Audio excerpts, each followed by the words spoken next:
Telangana assembly ఎన్నికల్లో ఓటమి తర్వాత బీఆర్ఎస్ హిందుత్వ ఎజెండా ఎత్తుకుందా? మొన్నటి వరకు ఎంఐఎంతో చట్టాపట్టాలు వేసుకుని తిరిగి సమైక్యవాదంపై స్పీచ్లు దంచిన నేతలు ఇప్పుడు హిందుత్వమే తమకు శ్రీరామరక్ష అనుకుంటున్నారా? సమైక్యవాదానికి బీఆర్ఎస్ స్వస్తి పలికిందా అంటే అవుననే సమాధానం వస్తుంది. గులాబీ భవన్ నుంచి లోక్సభ ఎన్నికల నేపథ్యంలో బీఆర్ఎస్ నేతల్లో హిందుత్వానికి మద్దతుగా మాట్లాడుతున్నారు. ప్రాంతీయవాదాన్ని వదిలేసి జాతీయవాదంపై మాట్లాడుతున్నారు. ఇందుకు తాజాగా ఎమ్మెల్సీ మాజీ ముఖ్యమంత్రి కేసీఆర్ తనయ కల్వకుంట్ల కవిత చేసిన వ్యాఖ్యలే ఇందుకు నిదర్శనం. ఇటీవల అయోధ్య రామ మందిరం గురించి మాట్లాడిన కవిత తాజాగా డీఎంకే అధినేత ఉత్తరాదివాసులపై చేసిన వ్యాఖ్యలను ఖండించారు. సనాతన ధర్మాన్ని కించపరుస్తుందని కాంగ్రెస్పై విమర్శలు చేశారు.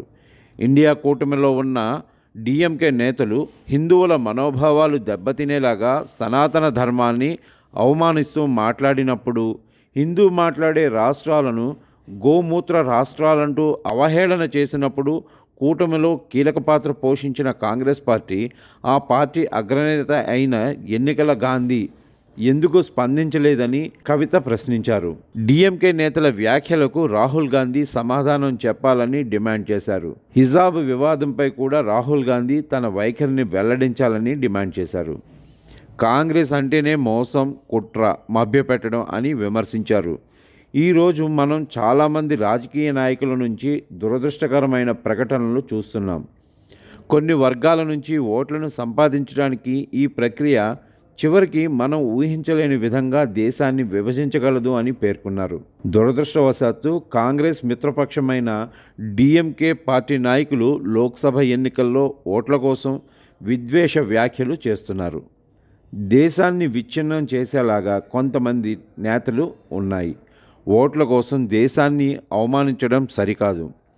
ఇండియా కూటమికి పెద్దన్న పాత్ర పోషిస్తున్న కాంగ్రెస్ పార్టీ, ఆ పార్టీ అగ్రనేత అయిన రాహుల్ గాంధీ ఎందుకు స్పందించడం లేదు?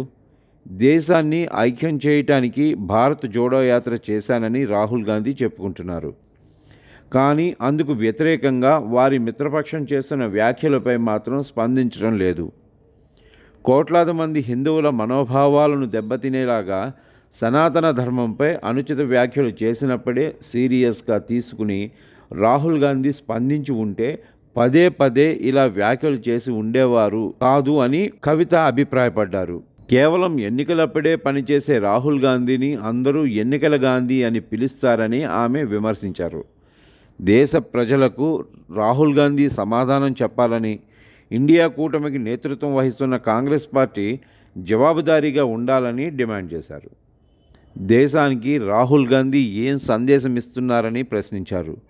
కార్మికుల పట్ల గౌరవం ఉందని, హిందీ మాట్లాడే రాష్ట్రాలను అవమానించరాదని, హిందూ వ్యతిరేకి కాదని రాహుల్ గాంధీ చెప్పాలని డిమాండ్ చేశారు. అలాగే కర్ణాటకలో హిజాబ్ వివాదంపై స్పందిస్తూ ఎన్నికలకు ముందు కాంగ్రెస్ పార్టీ ఏవేవో హామీలు ఇస్తుందని, కానీ ఎన్నికలైన తర్వాత వాటిని విస్మరిస్తుందని కవిత ఆరోపించారు.